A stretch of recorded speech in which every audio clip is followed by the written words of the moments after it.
And welcome, Josh. How you doing this morning? I am fantastic because I didn't have to go to church today.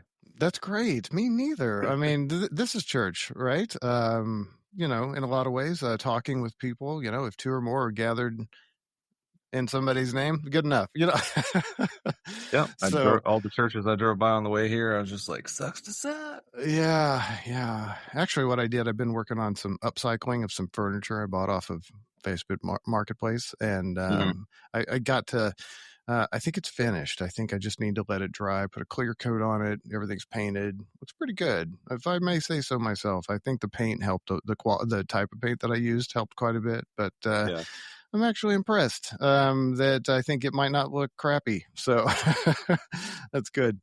Um, you drove by a lot of churches because you're not at home, right? You're elsewhere today. Yeah.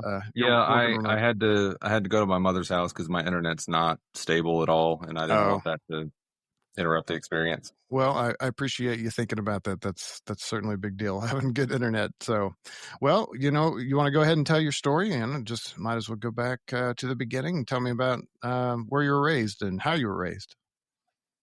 Um, so I've lived in Southern Virginia my entire life, with the exception of I moved to North Carolina briefly, very briefly, but Mhm. pretty much been here my entire life. I was raised Southern Baptist, as we talked about. Ooh, We kind of bounced back and forth between a lot of different churches over the years, and it was always, I don't know, to me it felt like a chore every Sunday, and I never felt like I belonged, no matter mhm. where we were. It just felt like a whole lot of just theater, I guess. Even as a kid, like I picked up on uh just the awkwardness of it, and naturally kids have questions, and when I had questions about those things as a kid, it was, I was either told, well, we don't ask those type of questions, or Mhm. it's, you don't have to understand it, you just have to be there, that type of thing. And that Interesting. went on until I was like in high school. And then my family finally stopped going to church, like, together, um, because we had been to a bunch of different churches by that point, and we had gotten screwed over by some of the people there almost every time. Like my parents were always somehow shanghaied into, like, not being able to attend the sermons because we'd get shoved downstairs in the basement and for babysitting the younger kids, or Mm. something like that. um and I went through a lot of bullying in all of, like, the Sunday school classes and church groups that I went to, Wow. and I was always like, I'd try to talk to my parents about it, and they didn't really believe me about a lot of it. But I think a lot of it was they were kind of sort of friends with the kids' parents, and they didn't want to cause conflict Yeah. there. So, just overall, church was just a miserable experience for me, just altogether. Right. And so, like, I've remained like, after my family stopped going to church. I remained what I would call a Christian. Like, I read my Bible, and said my prayers every night, and things like that. Like, I didn't go to church on my own, but I was trying to have more of, like, I guess, a personal relationship with Sure. Jesus, I Oh yeah. guess. Um, and that went on up until about, I'd say, 4 years ago, 3 or 4 years ago. Was when I finally, decided to call myself an atheist. Um, Was that a comfortable thing or an uncomfortable thing? Because for me, it was really uncomfortable. well, personally, it was very freeing. Like, it was. it was a conclusion that I kind of came to on my own, and Yeah. I felt relieved, immensely relieved by it, but my family not so much. Um, Yeah. like there's the majority of my family knows that I'm not religious, but I don't think I've actually come out and used the word atheist Hmm. to any of them because it has that negative connotation. Yeah, Like, it's got some stigma to it, especially within Southern Baptist and yeah, other evangelical denominations. So yeah. So I don't know. It's been one of those tough to navigate things that we don't really talk about all that much. But yeah, it was very, like I said, it was very freeing. It was very relieving, and I really haven't had that much conflict, you know, since then because of it. It's just a little awkward at family gatherings when everybody's praying and yeah, um yeah. So you typically do like everybody. I mean, for me, it was every meal. We would maybe hold hands and say the prayer, say the blessing. I don't know why we have to ask for the blessing for the food that was clearly already before us, but that's a whole other issue. But yeah. but was it similar to that? Yeah, like a light prayer at every meal, and then family gatherings was like Thanksgiving, Christmas, when the whole family got together. It's mainly my mom's side of the family. Because my dad, I don't really have much family on his side. It's mainly my mom's side, but Right. the big family gatherings was the, you know, let's all hold hands and bow our heads, and it was like this 5 minute long prayer, and you know, just really awkward for somebody who doesn't believe to be doing all that just to kind of keep the peace, I guess. You know, I mean, I was always respectful. I wasn't like, Yeah. you know, shoving it in their face that I didn't believe or anything. It's just very uncomfortable just for the sake of being at the family gatherings, if that makes sense. No, no, I get it. I went through kind of a similar experience. In January, my dad passed away after a pretty long illness, and to be around people that still believed, and because I've changed since I'd seen most of them, yeah, it was a little weird. And in those situations, somebody usually says something. I think they mean well, like, well, I'm praying for you. And I just say, oh, thank you, and then inside I'm like thinking about how you really couldn't, you literally cannot do anything less. Yeah, Than praying yeah, for somebody. Oh, thanks for talking to yourself for me. That really makes me feel good. yeah, Yeah, so it is hard to navigate because you feel weird because you're like, gosh, do we have to do this? You know. yeah, for sure. Um, yeah, and like I, my wife and I actually separated this past, the end of this past March, and like the bulk of my deconversion happened while I was married, and so Mm. now my mother is convinced, even though it's not the case, that she's the one that sort of caused me to stray from the path, so to Oh. speak.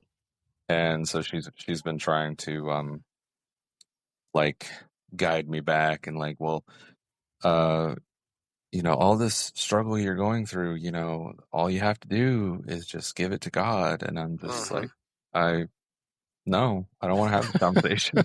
I really don't. Like, can I use your internet for this podcast that I need to be on? But yeah, no, I'm not gonna, because I mean, throughout this whole process, not once has it crossed my mind that I need to like pray about it or, you know, Yeah. uh, I just, it's like, Mom, please just stop. Yeah, I had an instance toward the end of the deconstruction process where I was totally headed toward deconversion, where I was dealing with a financial purchase of a used vehicle, and it was older than most and had more miles than most. But I was kind of wanting to. It's a Honda, so I was kind of wanting to put my money where my mouth is, and Right. and I wanted to see like. would it be okay to buy a reliable car, reliable brand, reliable model, if it's older and has more miles? I kind of just wanted to try it, and I had the cash. And I was talking to a guy from church about it, and he was like, "Well, did you pray about it?" And instinctually, the first thought in my head was, "Well, fuck no," And that was kind of like my indicator to me. See, I told you that I'd say fuck at least once, but that was kind of my indicator to me that, yeah, I really think I'm on my way out of this, just because in the past that would have been my reaction, was to, well, let's pray about it and have some magical thinking and see what happens. And Yeah. and then if it didn't go my way, well, then it must not have been in God's will, and et cetera, et cetera, et cetera. So yeah, I get that, where it's you say, well, just pray about it. I'm like, okay, well, so what you're really saying is just give it some more time and see what happens. Yeah, Right. and I've told my mom before, because she's always on me to like pray about stuff that's going on in my life, and it's like, Mhm. doesn't God have a plan though, according to you? And isn't praying about it asking Him potentially to change that Shane. plan? She doesn't like that line of logic. Oh, yeah, yeah. So it's kind of like, are you into any sci-fi at all? Yeah, yeah, Yeah, I mean, whenever you get into like time paradox things in any kind of like science fiction TV show or movie, it does kind of like screw with your head a little bit to think about about, yeah, like one action could change another action in the future, and or maybe in the past, and it's kind of mind blowing. And it's kind of the same way with God. It's almost just this weird thinking about um believing that by doing that it has some sort of impact, just like people praying for their football team or whatever. But you know that's yeah. just hoping that they'll win, I think. Or um or or Lord, please let me find a parking space at Sam's Club today, because I really need to get to Starbucks right, yeah, before the noon rush hits, and I just really need a parking space at Sam's Club. yeah, yeah. After you help me find my keys. Yeah, and then after we get all that done, then you can go work on kids with cancer or kids dying in floods or whatever. So, Yeah, but the first, back burner stuff. yeah, the back burners, yeah, they're really not that big a deal. So you mentioned something earlier about how you were kind of told that you didn't need to know all of the details, but just kind of had to trust and go along with it. Um, I find that interesting, because I saw a post the other day where somebody had said, "Well, I just became a Christian and I would like to start reading the Bible." And I thought, that seems weird. Why would you buy something without reading the documentation about it? And I Yeah. think uh, I don't know why that is. What is the big draw to something that you don't know everything? I'm not saying you need to know everything about it, because to be fair, it is a pretty thick book, and it has centuries of theology and dogma attached to it. But it seems weird. It's like, if you were going to go buy a car, you'd like me, I do research and go on Consumer Reports, and I pay $30 a year for like a digital subscription, so that way I can research reliability and all that kind of stuff. And I want to know that what I'm getting is what's advertised to the best of my knowledge. Don't you find that a little odd, that thinking? Yeah, I mean, I think I can understand part of it, like, because I could understand maybe like the community aspect of it. Like, you have a friend or a family member who is, a believer, and they have, convinced you that, you know, to join in with that, for the community, the um I don't know, just the feel good stuff about it, Uh-huh. aspects of it. But yeah, I mean, because and again, like, a lot of people don't, they've only been fed, or they've only heard the nice, sunshine and daisies stories of the Bible, like Noah's Ark and the creation, and Yeah. Jesus, and Jesus loves you, and everybody lived happily ever after the end. Uh-huh. They aren't. they haven't done the research and they don't think critically about what they're getting themselves into, and so they don't know about all of the genocide and the incest and the murder and the war, and Yeah. it's because I love being named after a biblical war criminal. That's just about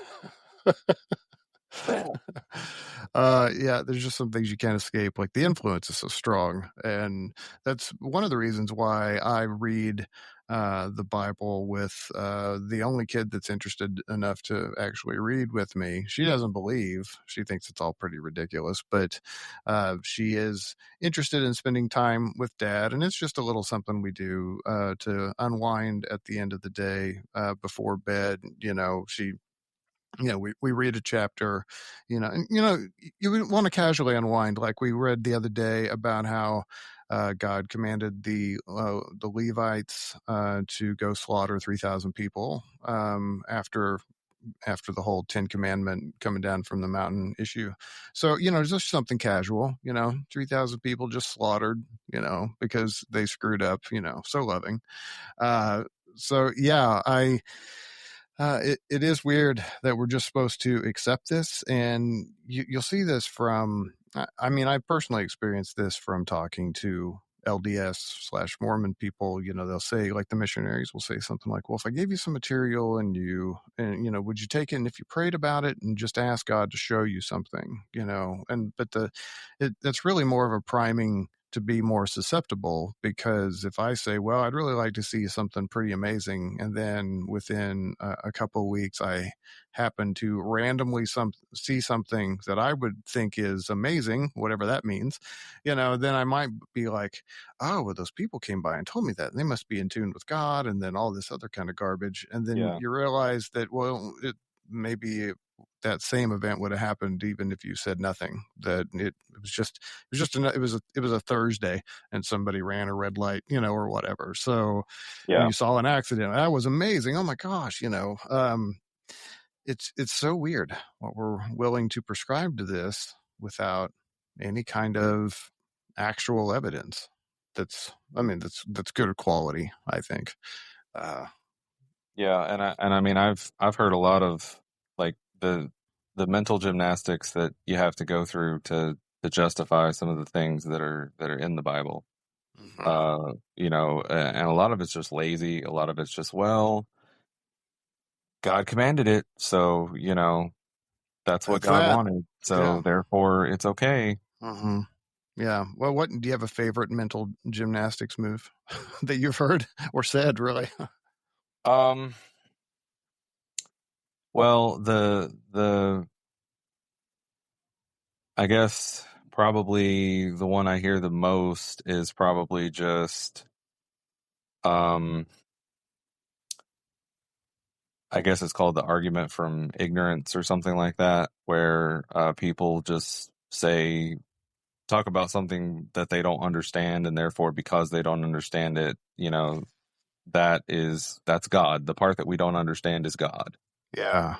Oh, I see. So you just be. Oh, okay. So I think there's a couple of them that might work. There's God of the gaps, for instance. So, like, I don't know how that happened, so God must have done it.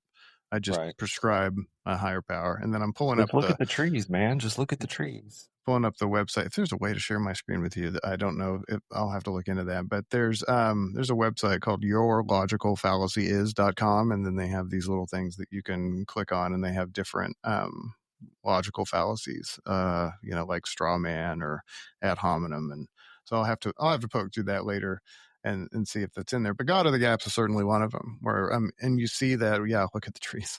Yeah, like the trees are that exciting. That's not Yeah. really, it's not really good evidence if you seem to come to a different conclusion that there are naturalistic explanations for everything that we've seen, and then along the way somebody wrote some shit down and then started to believe it was actually true. uh I don't know, it's fascinating and frustrating all at the same time. Yeah. Or like the people that think that the human body is perfectly designed And there's no other way that it could have been designed if not by a divine creator. And it's like, Yeah. then why do we have birth defects, and why do our joints start to deteriorate not very far into our lives? And Hmm. like Oh yeah, the it, knees are terribly designed, horribly designed. right, Knees? I mean, joints, like the human eye, if they were designed, I don't believe they are, of course, but yeah, and it's just like, if it was designed, the designer didn't know what he was doing at all. right, yeah. Um, what I like to say whenever I hear about that is I talk about how that my perfectly designed appendix tried to kill me in the year 2000. So Yeah, and I don't even know what that's for. I have no idea what the appendix used to do. I feel like evolutionarily it probably had some function, but I haven't done any research on that. I just know that, it did try to kill me. I was doubled over in pain for weeks. It would come and go, and then finally got to a point where I went to the ER, and I'm like, I don't know, I'm just been dealing with this, and I don't have a regular doctor yet because I just moved to a new city, and they're like, all right, let's get you in here and take a look, and so yeah, I've heard the you know, appendix called the time bomb organ. It's like everybody has yeah, one, and it yeah, might blow up, it might not, it might kill yeah. you, it might not. Yeah. Yeah, and it's deceptive too because if it burst, then the pain goes away.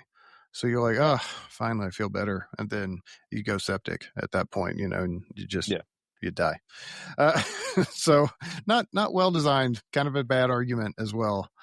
yeah, Um um I think one of my favorite ones that I used to say is that why the more of a creationist thing that why the universe looks older than it is. And well, Jesus, he turned water into wine, and wine has to be aged, and so if he pulled that off, then surely God could make the earth look older than it really was, so it must be right. 6,000 years old. Yeah, Embarrassing. yeah, and the, like, talking about the design of the human body, like that's actually kind of like so for me, I think the pivotal moment of when I was kind of just done Hmm. was when my son was born. Okay. Because I spent the entirety of my wife's pregnancy, praying for, a healthy child, Sure. and, just asking God for a healthy delivery, the whole nine yards. Hmm. And our son was born with, I think it's called ogalodactyly. He only has 3 fingers on his right hand. Okay. And then there's ulnar longitudinal disorder. I think that's what it's called. His right arm is also shorter than his left arm. Hmm. And he also is autistic and has ADHD. And um, I mean, he's my boy, obviously. I love him to death. But Sure. praying to God for a year straight almost for a healthy pregnancy and a healthy child, and then all of that happening, it just kind of felt like a middle finger from the sky Hmm. to me. Because I mean, I wouldn't change my son for anything. He's Sure.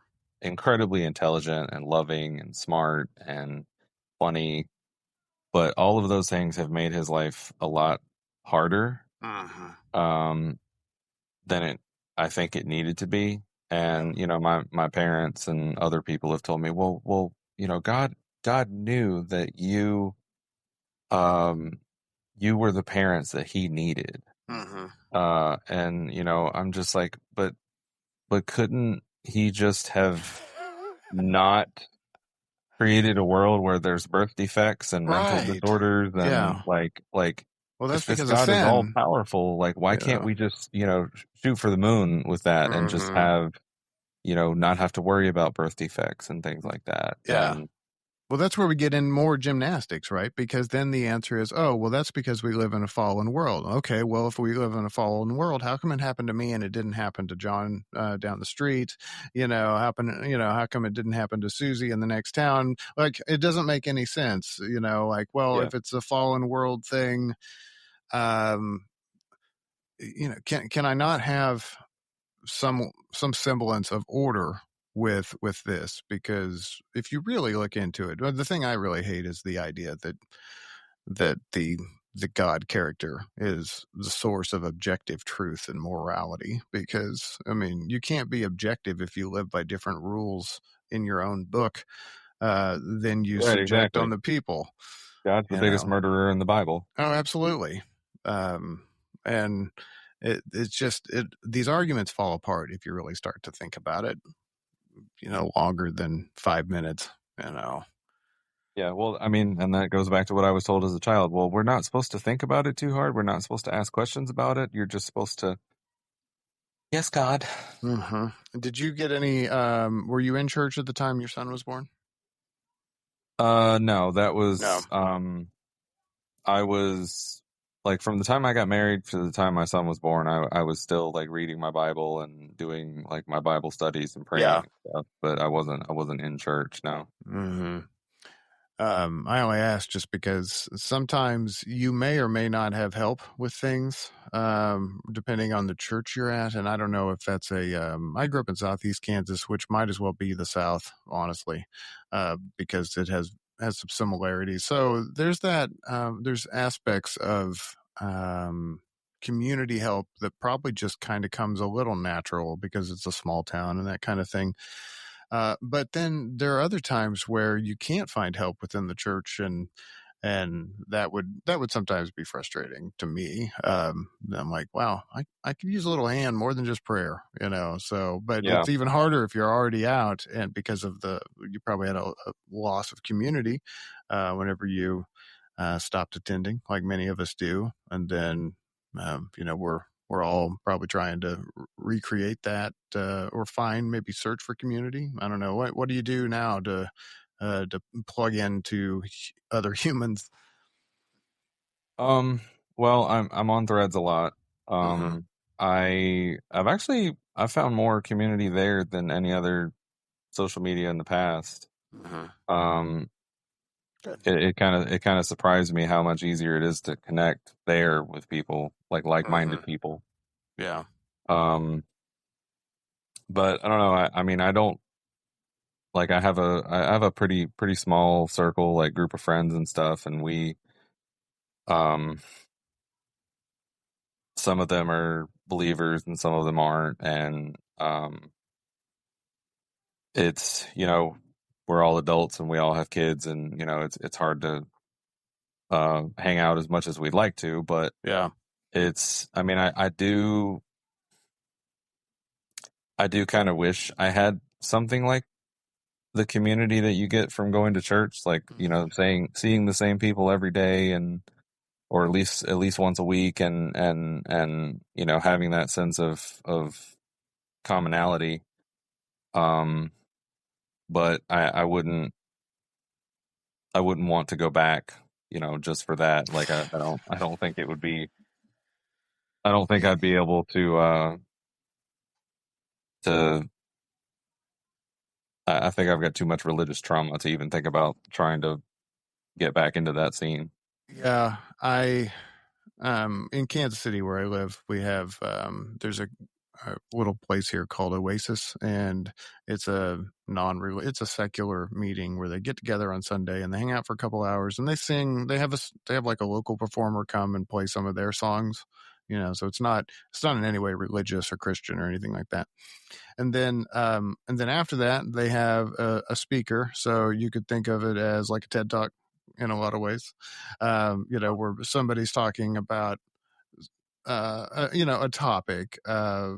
We had Forrest Valkai, if you know who that is, come Yeah, I love once. Forrest Valkai. Yeah, so he came and talked, and I thought that was That's awesome. And awesome.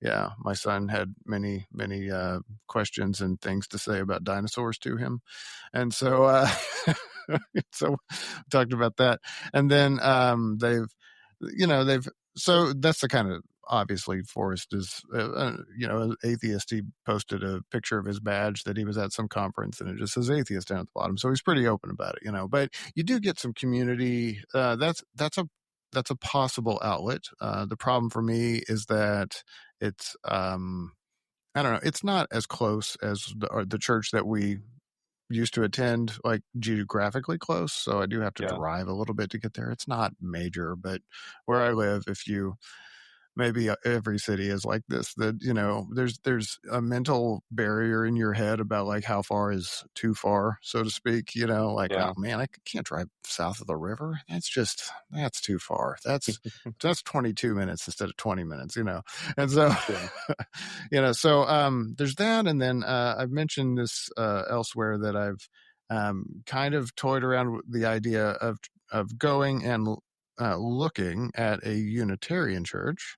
There's one right down the street. I've only been once, but I was a Christian looking for a new church home and didn't know anything about Unitarianism. And then when I went, I was deeply Southern Baptist, and I was like, oh no, this is not going to work.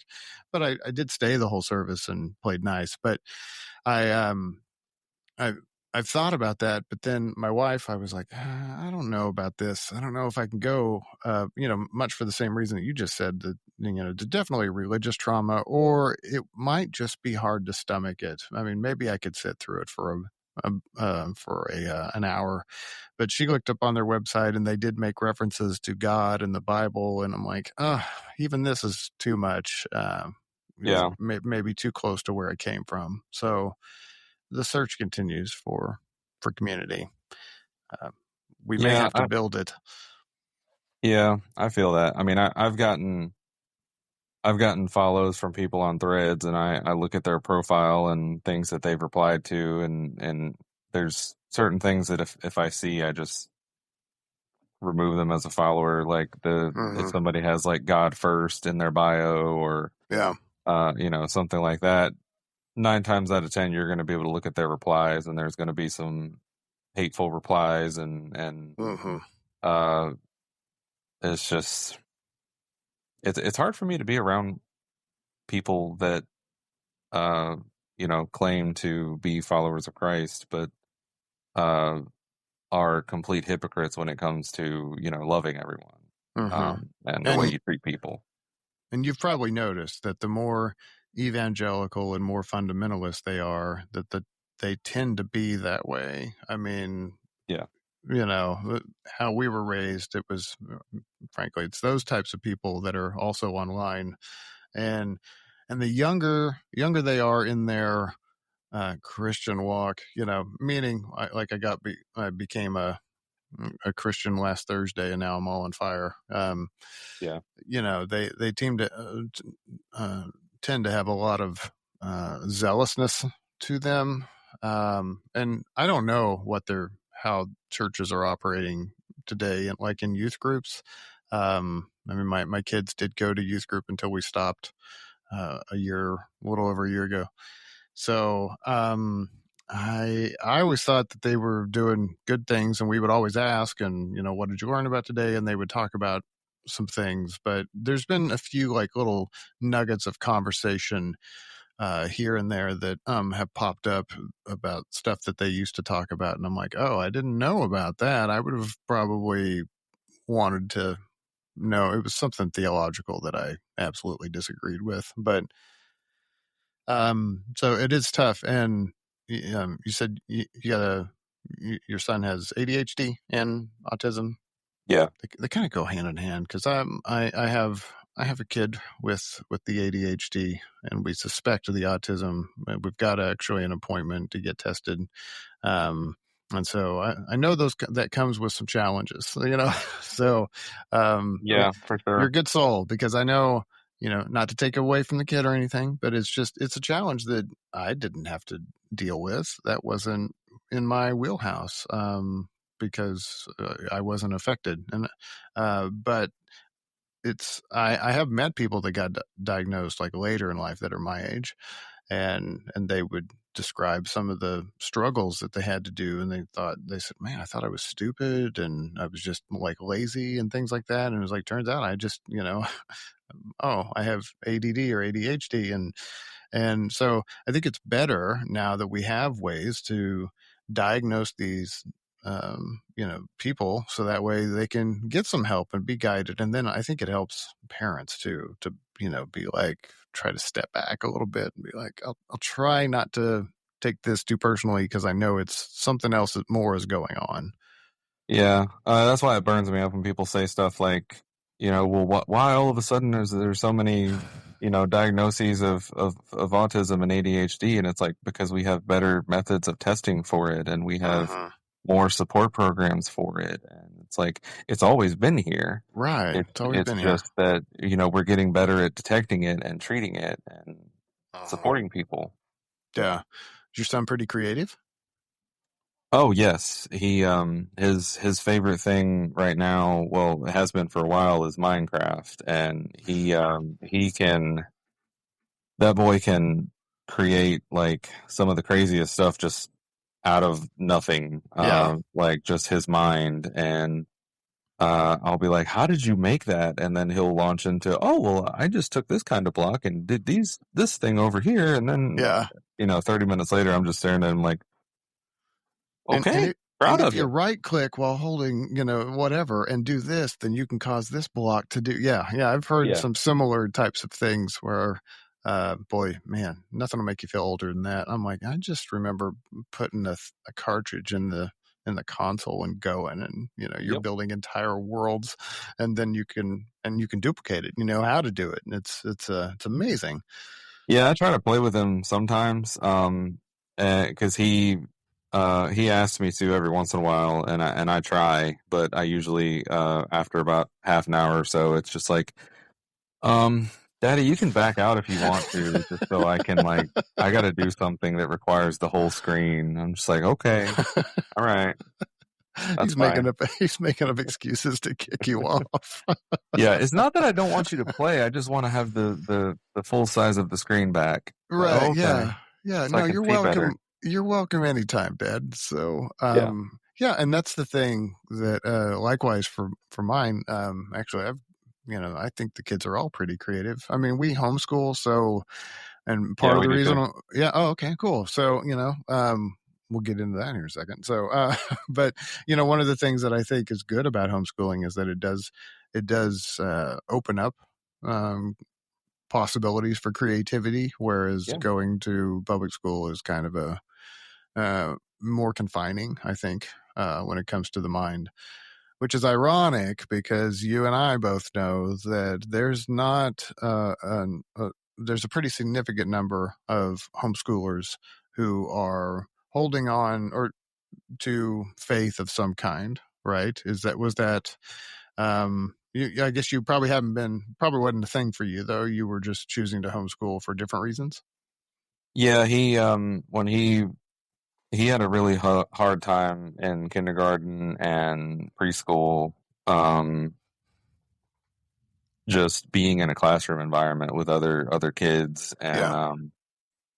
his like he if he got overstimulated or upset, it would lead to like violence sometimes. Like he would, shove chairs up against the wall and flip tables and things like that. And um, schools don't uh, usually. Well, no, I take that back. I know there's some schools that probably have great support systems for you know students in that category, but ours did not. Mhm. Um, and like we went through we got him an IEP. We went through trying to get him a one-to-one aide that would follow him around all day and try to Mhm. mitigate the meltdowns and things like that. And Right. finally, uh, like it was 3 days into his first grade year, and he was already getting suspended again. And so we were just like, okay, we've got to pull the plug on this. And so we found a homeschool program that we liked, and it was that was another challenge, is finding one that was not religious, because the one that like my two nieces and my nephew are also homeschooled Mm-hmm. by their parents, but theirs is has religion like woven all into it. And like when we actually went to my nephew's homeschool graduation last month, and it was at a church, and there were prayers before and prayers during and prayers after, and they even sang songs. And it's just like, can kids just have an education? Like, can anything just be separate from religion, please? Yeah. Um, but yeah, I mean, it's really worked out well for us because he can learn at his own pace, and Right. Yeah. we have control of for the most part, we have control of the curriculum and the Yeah. scheduling of it, and it's just it's been way easier. I mean, there are concerns of a little bit down the road we are kind of wanting to get him reintegrated back into being Mm-hmm. around other kids and stuff at some point. I don't think Mm-hmm. he's at that point where he's ready for that yet, but cross that bridge when we come to it, I guess. Yeah. Do you remember the name of the curriculum that you like? um Time for Learning Time for Learning. is the one that he's been doing the most. Okay.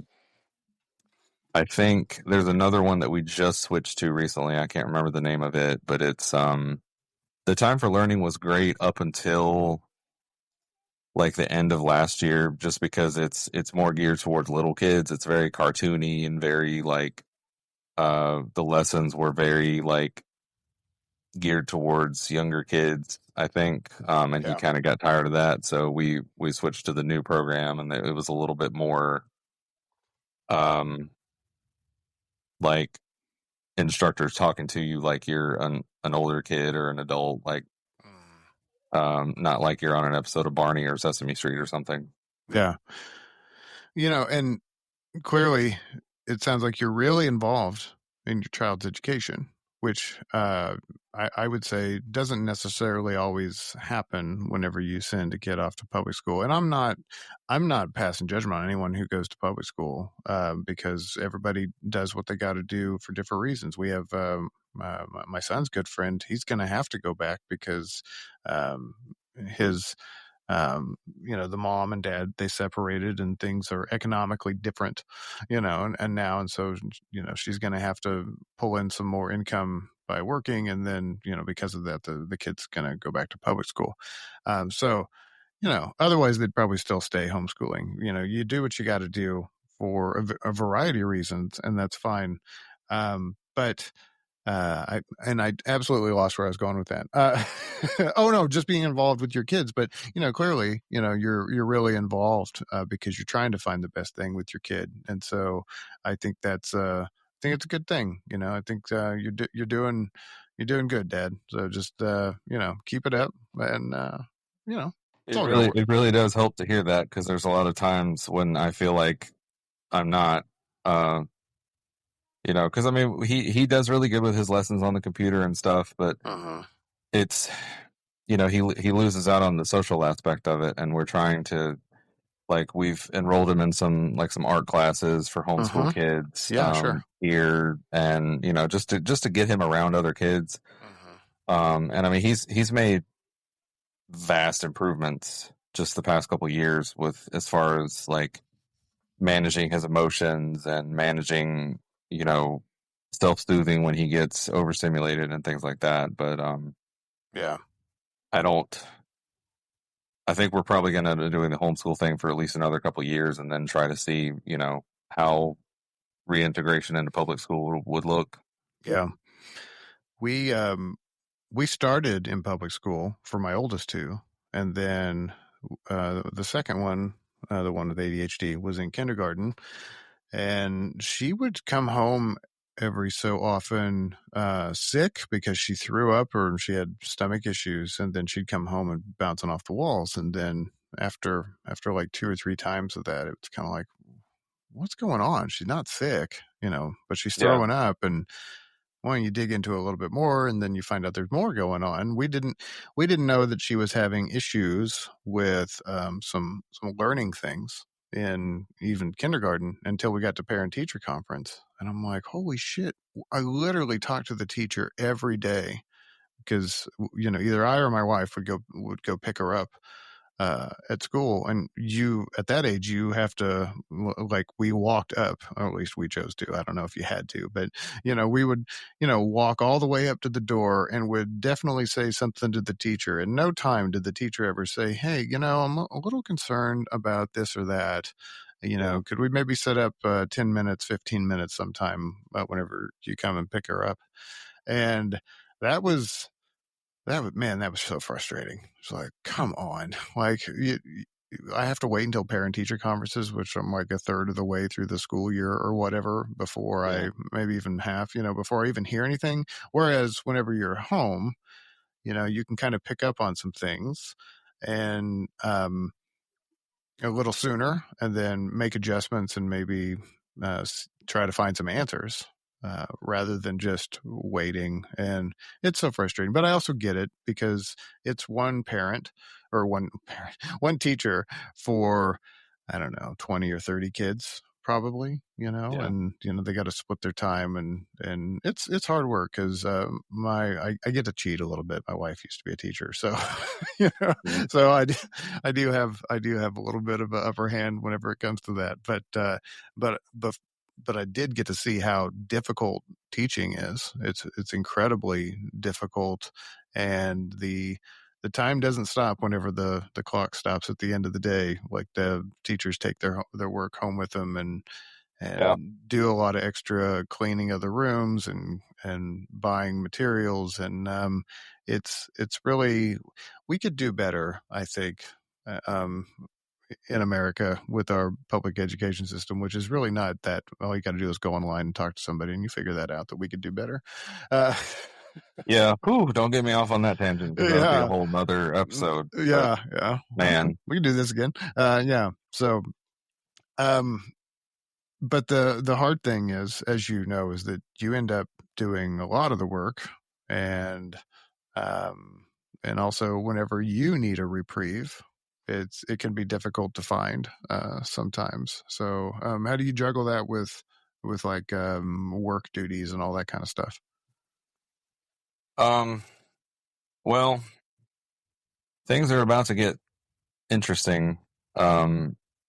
Because for the past 2 years, my wife has been able to bring him to work with her. Mm-hmm. She works at a doctor's office, and he was allowed to, like, it wasn't like a big uh office or anything like that. It's just one guy who's got his own practice, and Sure. he allowed my wife to bring him to work every day so he could do his schoolwork. And because I mean that was also our child care, because he got kicked out of daycare for the same reasons that he had difficulty in public school. Mm-hmm. Um, and so he would do his lessons on the computer at school, and then like I would do like worksheets and stuff with him as like supplementary stuff, after school and on the weekends. Um, as it stands right now, with my wife and I separating, we're going to be about 2 hours apart. Um, so we're going to have to plan out, shuffle back and forth. I think we're going to do like 1 week on, 1 week off, and Mm-hmm. then whoever he's with for that week is responsible for his schooling and stuff. But um, I mean, it's tough because it, especially with, because like I work in I work for one of the local school systems. Like, I'm not a teacher, but I do IT. Mm-hmm. Um, and so my job is, it's a 9 to 5, Monday through Friday. And so, when he's with me, it's gonna, I'm gonna have to just try to work that schoolwork in as best I can, once I get home from work. Well, Um, again, that's the good news about homeschooling, is that, I mean, one, as you've probably already figured out, it doesn't take all day to do school like it does in public school, and that's because it's yeah. one or two teachers with one student, or just a family, versus one teacher per class all day long, because you're you have one-on-one, so you can go a lot deeper and be a lot more focused, and it doesn't need to just, it doesn't have to be 6 hours a day or whatever it is. And the other thing is, it also doesn't have to be during the day. I know plenty of homeschooling families that, because of work arrangements and stuff like that, they have it all worked out to where they do school in the evening, and it's, it's a few hours in the evening every day. And that's how they make it work, because the homeschooling aspect is very important to them. And I don't know about you, but our homeschool has had 0 school shootings. I mean, that is impressive, really. 0 school shootings at our homeschool. So That is an advantage of not having a physical building. yeah, and there's other not having to worry about that. Yeah, it is nice, So I'm not saying we shouldn't childproof our house, because we totally have to do that, and in my case, cat proof too. But so what does life look like for you now? You've gotten to this point to where, as far as your dealing with the world, it's funny that you said that you deal with technology, and during the day I also, am a technological field, and it's a little frustrating because logic permeates that industry, right? It permeates that field, I should say. And, you have a lot of if then statements going all the time. And it could be if then with hardware. Well, I'm going to go through a series of possible solutions and come to a conclusion on whether or not, this monitor is bad, or I'm going to go through a series of questions that I ask to find out if the value of this variable is true. And so, do you ever think about that? Because I think about it quite a bit whenever I'm doing my work, and about how I don't know how I missed it, basically. Maybe it's different for you because you were a little bit checked out, probably a little bit sooner than I was. So, kudos for you. But I don't know. You ever think about that, the logic that goes into it? Yeah. I mean, it's, it's a very,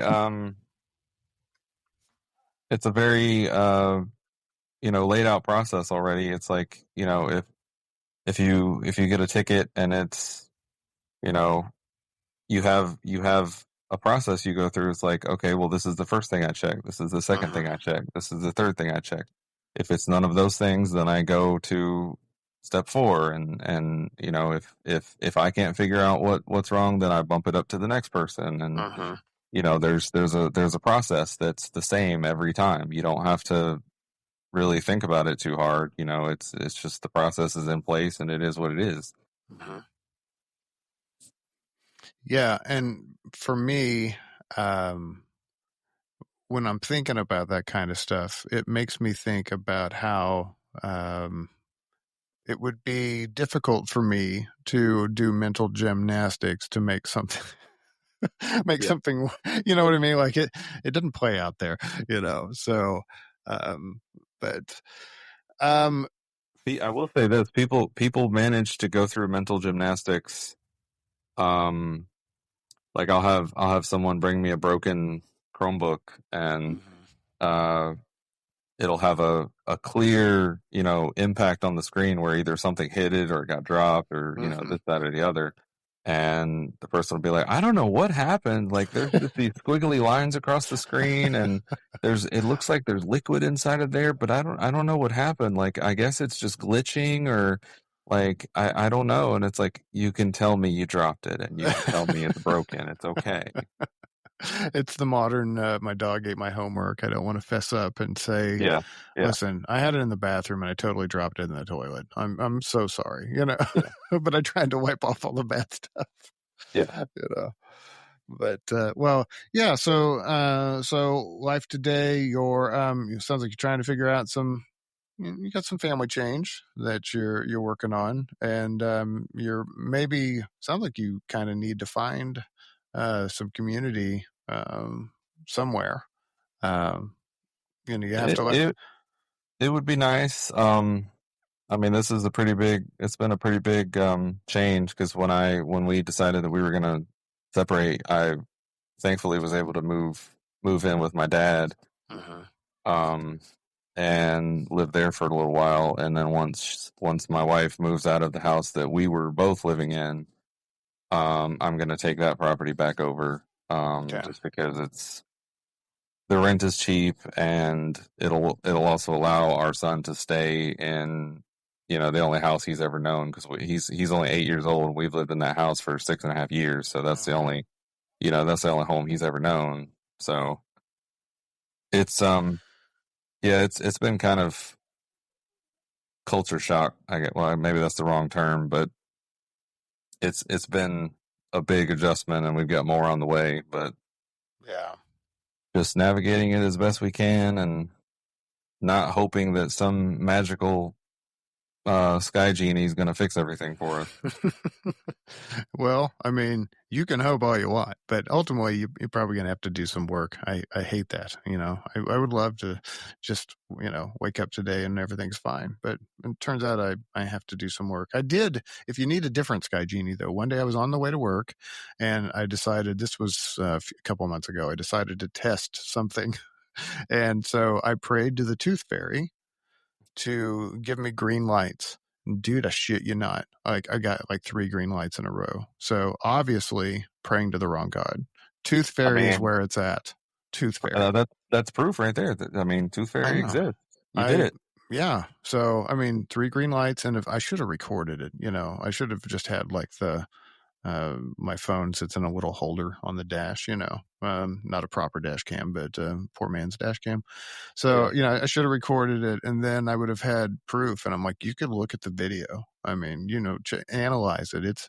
It's a miracle, now I didn't ask for anything good, like, like people to be healed of anything, but I did get 3 green lights out of the deal. So not bad, right? So Clearly, the Tooth Fairy got something going for her. yeah. So, you assume a her. Oh, interesting. Wow. I mean, we've had this debate at the house if the tooth fairy is he, That her. is true. I It could mean, also be Dwayne Johnson. We don't know. yeah. Well, I mean, if that's the case, I mean, come on over. Show me some techniques for lifting. That sounds great. Oh, well, this has been good. I've really enjoyed the conversation. It sounds like Yeah, man. you've had some interesting like the whole point of the podcast is to just talk to people that have had to ask some difficult questions of themselves about whatever it is. It doesn't necessarily have to be religion, but I like talking to other people that homeschool that are not Christians, not because they're Christians, but because we are coming from a different place Yeah. whenever it comes to um, our child's education. And so, yeah, man, I think you're doing good. You're heavily involved, and I wonder if my son has ever stumbled across your son's creations in Minecraft, depending on, I don't know, I think that depends on servers, and I don't fully understand the Minecraft world. Yeah, I don't either. I don't know if he publishes his stuff Right. for Yeah. public use or not, but it's possible. Yeah, I don't know. I did see that recently there was a story that somebody had built the city of Kansas City in Minecraft, and it was gargantuan. I mean, just huge. And I was like, well, that's so cool and creative. And I don't know if Yeah, where I've you live, seen. maybe somebody has done something similar. I wanna say I've seen where somebody built Middle Earth in Oh yeah, Minecraft, yeah, or something crazy like that. Like, it's insane to me how yeah. people can be that talented. But See, if Lego was thinking, they would have done something with Superman. I don't know if you've seen the movie yet or not. not yet. I want Oh to. yeah. Okay. Well, there's a pocket universe in there that is so trippy that I think whoever wrote that was on shrooms. It's because I'm like, wow, this is really cool. But yeah, it would be awesome in Minecraft. So never know. It's another creative possibility for your son. Be like, hey, I need you to make this. So, but well, thank you so much for chatting with me today. I hope that you enjoy the rest of your Sunday doing anything else but church. Oh Um, yeah, I'm gonna yeah. I'm gonna be a heathen and go play some video games Oh my and gosh. drink Yeah. some beer and Oh, not beer. might Wow. even might if I'm feeling ambitious, I might go for a walk or something. But we'll see. Well, that's something we can all agree on, that you never really regret going on a walk, unless you get hit by a car. But other than that, yeah, Yeah, that's true. you should be fine. So, all right. Well, Good talking to you too, man. I good talking appreciate to you. you letting me Yeah, hop on here with you. sure. Well, we can always do it again sometime if you want to. So it sounds Sure. good. All right. Thanks. Have a good one. You too.